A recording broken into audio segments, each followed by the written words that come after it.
नमस्कार, स्वागत है आपका मेरे चैनल आपकी दीदी ललिता में। आज हम जानेंगे कि गणेश जी की उपासना हम अपनी दैनिक चर्या में, दैनिक पूजा में, दिनचर्या में किस तरह कर सकते हैं।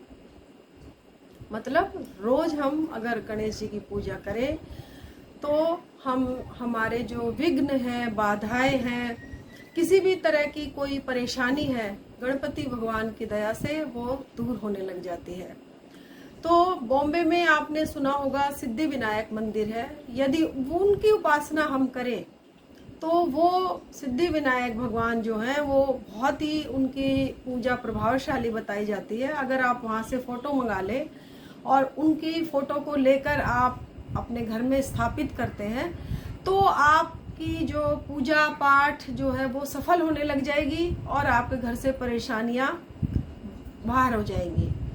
तो आप पूजा पाठ जब करने लगे तो सबसे पहले जब आप अपने पूजा घर में जाएं तो 11 बार या 21 बार ओम गंग गणपतये नमः का जाप अवश्य कीजिए।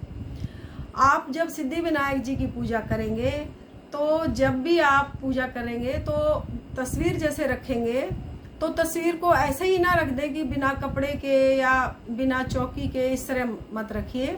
आप पीला या लाल रंग का आसन देकर तब आप वो उनकी फोटो को विराजमान कीजिए।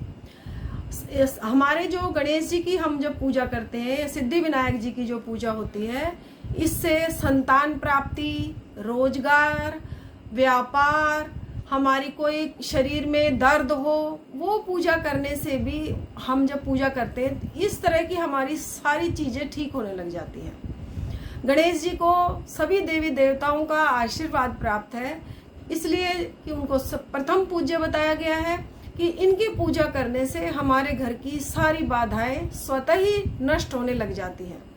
किसी भी कार्य में जब भी हम कोई कार्य शुरू करते हैं तो शुरू करने से पहले हमें गणेश जी का आवाहन, पूजा पाठ जरूर करना पड़ता है, क्योंकि हमें करना चाहिए, क्योंकि इनकी पूजा के बिना हमारा कोई भी कार्य सफल नहीं होता। तो जब भी हम कोई अपने घर का, जैसे मान लीजिए मकान बना रहे हैं या दुकान खरीदी है हमने, या हम कोई अच्छा कोई शुभ कार्य करें या बच्चा इंटरव्यू देने जा रहा है, तो जैसे हम अपने कुल देवी देवताओं का याद करते हैं उससे पहले ही हमें गणेश जी का आह्वान करना होता है, ताकि हमारा जो सारा जो कार्य है उसमें कोई विघ्न बाधा ना आए, क्योंकि ये विघ्न बाधा को दूर करने वाले देवता हैं और इन्हें आशीर्वाद प्राप्त है। इसीलिए हमें सबसे पहले, हमें उठते हुए भी और सोते हुए भी पहले गणेश जी को नमन करें, उसके बाद अपने कुल देवी देवताओं को या आप जिसको भी मानते हैं उनकी पूजा करें। तो किस तरह पूजा करें हम गणेश जी की, वो मैं आज आपको बताती हूँ। तो जब भी आप पूजा करें, या तो आप, सबसे अच्छी दिशा है गणेश जी के लिए पूर्व की। पूर्व दिशा के दिशा को में बैठकर आप अपने आराध्य, जो भी आपकी आराध्य है उनकी भी फोटो रख लीजिए और गणेश जी की भी रख लीजिए आप या फिर आपने जब पूरे मंदिर में सारे पंचायत बिठा रखी है, पंच देवी देवताएं हैं, तो फिर तो कोई बात ही नहीं है। तब आप सिद्धि विनायक जी की जब आप फोटो रखेंगे तो पूर्व दिशा में फोटो रखें। भले चाहे आपने मंदिर भी लगा रखा है तो भी आप पूर्व दिशा की तरफ ही सिद्धि विनायक जी की फोटो रखें, पीले या लाल आसन पर रखें। फिर आप 21 दुर्वा आप गणेश जी पर अवश्य चढ़ाएं। आप 21 दुर्वा चढ़ा करके उन्हें, यदि आप मिठाई का या लड्डू का कोई भोग लगा सकते हैं वो तो बहुत ही अच्छी बात है, लेकिन दैनिक जीवन में इस तरह की चीजें हर रोज होना एक स्वाभाविक सी नहीं। तो मैं आपको बिल्कुल आसान तरीका बताती हूँ। आपके घर में मिश्री मिल जाएगी, पंचमेवा मिल जाए, गुड़ मिल जाए। गुड़ से गणेश जी बहुत प्रसन्न होते हैं, तो आप गुड़ का भोग भी लगा सकते हैं, आप पंचमेवा का भोग लगा सकते हैं, आप मिश्री का भोग लगा सकते हैं। फिर उसके बाद में आप टीका लगाने लगे तो जो बजरंगबली जी को सिंदूर चढ़ता है वही सिंदूर गणेश जी को भी चढ़ता है। तो आप सबसे पहले वो गणेश जी को, जब आप गंगा जल से आप अपनी तस्वीरों को पोंछते ही हैं, तो उसके बाद में आप गणेश जी को सबसे पहले वो जो केसरी रंग का आता है, हनुमान जी वाला जो सिंदूर है, उससे आप टीका लगाएं, चंदन का टीका लगाएं, पीला चंदन भी लगाएं। फिर आप 21 दुर्वा चढ़ाएं। उसके बाद में आप दीप जलाएं। दीप जलाने के बाद में आप जैसे दीप अगर ले तो अगर मिट्टी का ले रहे हैं तो मिट्टी का दिया आपको रोज बदलना पड़ेगा, तो उससे अच्छा होगा कि आप पीतल का दिया ले लें। पीतल का दिए में आप देसी गाय का घी भी डाल सकते हैं। जर्सी गाय वाला घी ना लीजिए, आप देसी गाय, जो हमारी देसी गाय होती है उनका घी लीजिए। आप अगर आपके पास देसी गाय के घी की व्यवस्था नहीं है तो आप तिल का तेल भी ले सकते हैं।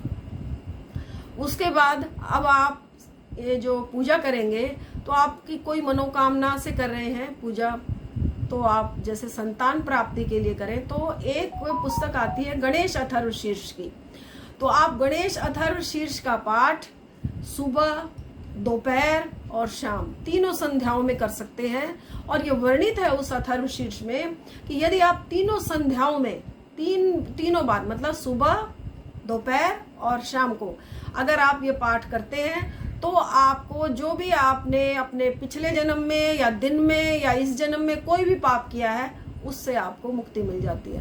पाप से मुक्ति मिलने का मतलब ये नहीं है कि आपने पाठ शुरू कर दिया और आप पाप करते जा रहे हैं और अथर्वशीर्ष का पाठ भी कर रहे हैं, ऐसा मत कीजिए। आपको अपने पाप से मुक्ति करानी है तो इसका मतलब ये है कि आप पापों को करना ही छोड़ दीजिए और आप अथर्वशीर्ष का पाठ कीजिए। दूसरा, जब अगर आपको संतान प्राप्ति के लिए करना है तो संतान गणपति स्तोत्र का पाठ कीजिए। आप सुबह पति पत्नी नहा धोकर बैठ जाइए, पीले वस्त्र धारण कीजिए और भगवान को पूर्वाभिमुख होकर बैठिए। पीला आसन या लाल आसन अपना भी बिछाइए। गणेश जी के सामने बैठकर हाथ दोनों जोड़कर और भगवान से अनुनय विनय करके और 21 दुर्वा, उस दिन भी आप 21 दुर्वा ही चढ़ाएंगे, 21 दुर्वा। और अगर आप लड्डू का भोग लगा सकते हैं, यदि मनोकामना से आप पाठ कर रहे हैं तो लड्डू का भोग लगाएं। आप बाबा को मोदक बहुत ही मतलब पसंद है इनको, तो आप 21 लड्डुओं का भोग लगाएं, नहीं तो आप 5 ले लें, 11 ले लें, इस तरह के लड्डू ले लें और उनका भोग लगाएं। अगर आप ज़्यादा भी नहीं ले सकते तो आप 2 लड्डुओं का भोग ही लगा दें और फिर आप पूजा आरती करें। और ये गणेश जो स्तोत्र का पाठ मैं बता रही हूँ आपको, इस पाठ को करें। यदि आप लगातार अथर्वशीर्ष में ही आ जाएगा, आप अथर्वशीर्ष की एक छोटी सी बुक आती है, आप उसको ले लीजिए, तो आप उसी में जब आप पाठ करेंगे तो जब आपको पाठ करते 6 महीने हो जाएंगे तब आपके घर में संतान यदि नहीं है तो संतान प्राप्ति के आपके आसार शुरू हो जाएंगे। और जब आपको पाठ करते हुए 1 साल हो जाएगा तब आपके घर में नन्हे मुन्ने की किलकारी गूंजनी स्वाभाविक हो जाएगी, जरूरी हो जाएगी, आवश्यक। आप मतलब खुद ही देखेंगे कि इसका पाठ करने से आपको कितना लाभ मिला है। तो 101% आपके घर में साल के अंदर ही एक नन्हे मुन्ने की किलकारी गूंजेगी। यदि आपका बच्चा इंटरव्यू देने जा रहा है तो आप क्या करें, गणेश जी को उस दिन 21 दुर्वा चढ़ाएं और 21 दुर्वा चढ़ाकर जब बच्चा घर से इंटरव्यू देने के लिए जाए तो आप गणेश जी से हाथ जोड़कर कहें कि हे बाबा, हे बप्पा, अब ये दुर्वा है, मैं बच्चे को जेब में रख रही हूँ, आप ये जिस भी काम के लिए ये जा रहा है वो काम सफल हो जाए। वो दुर्वा आप बच्चे की जेब में रख दीजिए। जब बच्चा इंटरव्यू देने जाएगा तो आपके घर में इसकी खुशखबरी भी आ जाएगी, बच्चे को नौकरी जरूर मिल जाएगी। फिर आप जैसे व्यापार, अगर आपके घर में मान लीजिए किसी ने दुकान आपकी बांध दी और घर में किसी भी तरह के, जैसे रोज जाते हैं लेकिन किसी भी तरह का व्यापार में कोई बढ़ोतरी नहीं हो रही, तो व्यापार के लिए भी व्यापार रोजगार के लिए लक्ष्मी स्तोत्र भी इसमें अथर्वशीर्ष में गणेश स्तोत्र में दिया हुआ है, तो आप उसका पाठ भी कीजिए। व्यापार वृद्धि संबंधी गणेश स्तोत्र का पाठ आप कीजिए। उस पाठ को भी आप कम से कम, जैसे वैसे तो अगर आप 40 दिन 41 दिन इस तरह नियम बना के कर रहे हैं मनोकामना से तो भी ठीक है, नहीं तो आप अगर 6 महीने लगातार इस पाठ को कर रहे हैं तो आप अपने घर में हर तरह से सुख, समृद्धि, संपन्नता देखेंगे। हर तरह से आपके घर में खुशहाली आ जाएगी। अगर आप अपने शरीर के लिए आप ये व्रत मतलब पूजा कर रहे हैं तो गणेश जी के जो 12 नाम हैं इनका आप रोज पाठ कीजिए गणेश जी का 12 नामों का, और गणेश जी को दुर्वा चढ़ाइए, लड्डू का भोग चढ़ाइए, या गुड़ रख दीजिए, बताशे रख दीजिए, मिश्री रख दीजिए। आप भगवान भाव के भूखे होते हैं, वो हमारे ये नहीं देखते कि भोग है या हमें लड्डू का मिल रहा है या उसका मिल रहा है, लेकिन आप भोग को रखिए और भगवान से अनुनय विनय कीजिए, आपके सारे कार्य बप्पा पूरे करेंगे। तो इस तरह से आप पूजा पाठ कीजिए। तो जब भी हम गणेश जी की पूजा करते हैं तो उसके बाद जब आप पूजा कर लें तो आरती जरूर करें। आरती या तो आप ये गणेश जी की कर लीजिए, जय गणेश देवा, या फिर जो दूसरी वाली आरती महाराष्ट्र में गाई जाती है वो वाली आरती भी आप कर सकते हैं। गणेश जी की दर्शन मात्रे मन कामना पूर्ति, जय देव, वो वाली आरती भी आप कर सकते हैं। वो आरती बहुत अच्छी लगती है गाने में भी, और कोई वो सरल नहीं है, मतलब इतनी कोई कठिन नहीं है, बहुत सरलता से उसमें हिंदी में ही दी हुई आरती। तो गणेश अथर्व शीर्ष की जब आप किताब लाएंगे तो आप उसमें देखेंगे कि उसमें ये सारी आरतियां दी हुई हैं, दोनों आरती हैं उसमें। फिर आप हरिद्रा गणेश कवच का पाठ आप अगर रोज उसको करते हैं तो आपके घर में यदि कोई किया कराया या कोई नकारात्मकता या कोई शत्रु बाधा अगर आपके घर में है तो आप इस हरिद्रा गणेश कवच का पाठ करना शुरू कर दीजिए। आपके घर से यदि शत्रुता किसी की बढ़ रही है तो वही शत्रु आपके पास आकर क्षमा याचना भी करेगा और आपसे शत्रुता को बिल्कुल खत्म कर देगा। तो आप ये गणेश जी का जो मैंने आपको बताई है दैनिक पूजा, आप गणेश जी की दैनिक पूजा अवश्य कीजिए। वैसे भी हम तो वैसे भी रोज ही करते हैं गणेश जी की जैसे पूजा, लेकिन यदि मनोकामना से आप कर रहे हैं तो गणेश जी की पूजा करने से आपको ये सारे लाभ मिलने शुरू हो जाएंगे। सभी देवी देवताओं का गणेश जी को आशीर्वाद है। तो सिद्धि विनायक भगवान की जब आप स्थापना करें तो या तो चतुर्थी के दिन करें, या आप बुधवार के दिन करें, या फिर भादों में जो गणेश जी का जन्मदिन आता है तो आप उस वाली चतुर्थी पर भी गणेश जी की स्थापना कर सकते हैं।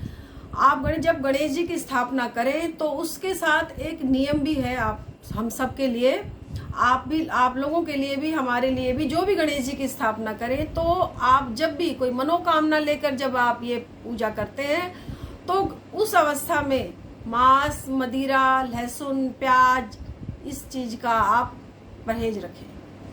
निंदा, चुगली, ये किसी भी तरह की इस तरह की कोई भी आप चीज ना करें।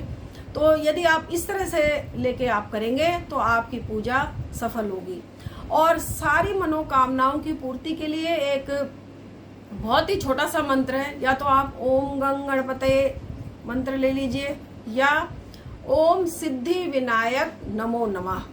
इस मंत्र का जाप आप रुद्राक्ष की माला से आप एक माला का जाप अवश्य करें, और उसके बाद फिर आप अपने जो आपके रोज के कार्य हैं वो आप कर लीजिए।